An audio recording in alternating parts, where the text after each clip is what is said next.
ഇനി മറ്റു വാർത്തയിലേക്കാണ്. കോയമ്പത്തൂരിൽ കടയിൽ സൂക്ഷിച്ച സിലിണ്ടർ പൊട്ടിത്തെറിച്ച അപകടമുണ്ടായി. സംഗനൂരിലെ കടയിലാണ് ഈ പൊട്ടിത്തെറി ഉണ്ടായത്. അഗ്നിശമന സേനയെത്തി തീയണച്ചോടുന്നുള്ള ദൃശ്യങ്ങളാണ് ഈ കാണുന്നത്.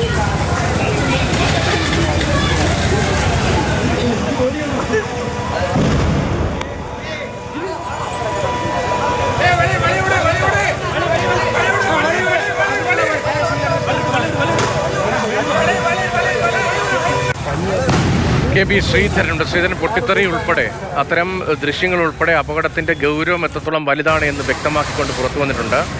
എപ്പോഴായിരുന്നു തീപിടുത്തം? എത്ര സമയമെടുത്തു നിയന്ത്രണ വിധേയമാക്കാൻ?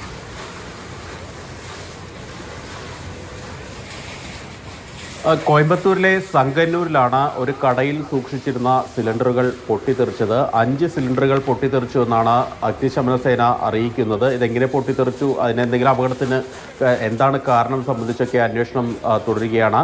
ഏതായാലും ആർക്കും പരിക്കില്ല എന്നുള്ളത് ആശ്വാസകരമാണ്. മുൻപ് ഇതേപോലെ പല സിലിണ്ടർ പൊട്ടിത്തെറികളും കോയമ്പത്തൂരിലുണ്ടായിട്ടുണ്ട്. അതിനൊക്കെ വലിയ പ്രശ്നങ്ങളിലേക്ക്, ഗൗരവമുള്ള പ്രശ്നങ്ങളിലേക്ക് പോയിരുന്നു. ചിലതിന് തീവ്രവാദ ബന്ധമൊക്കെ വരുന്ന ഒരവസ്ഥയുണ്ടായി. ഏതായാലും അതുകൊണ്ട് തന്നെ പോലീസ് എല്ലാ ആംഗിളുകളും ഈ വിഷയത്തിൽ പരിശോധിക്കുന്നുവെന്നാണ് കോയമ്പത്തൂർ കമ്മീഷണർ അറിയിക്കുന്നത്.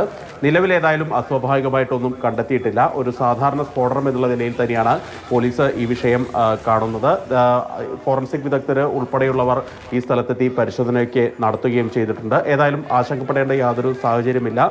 മറ്റ് അസ്വാഭാവികമായിട്ടുള്ള വിഷയങ്ങളൊന്നും ഈ പൊട്ടിത്തെറിയിൽ ഇല്ല എന്നുള്ള ഒരു നിഗമനത്തിലേക്കാണ് കെ പി ശ്രീധരനാണ് ആ വിവരങ്ങൾ നൽകിയത്.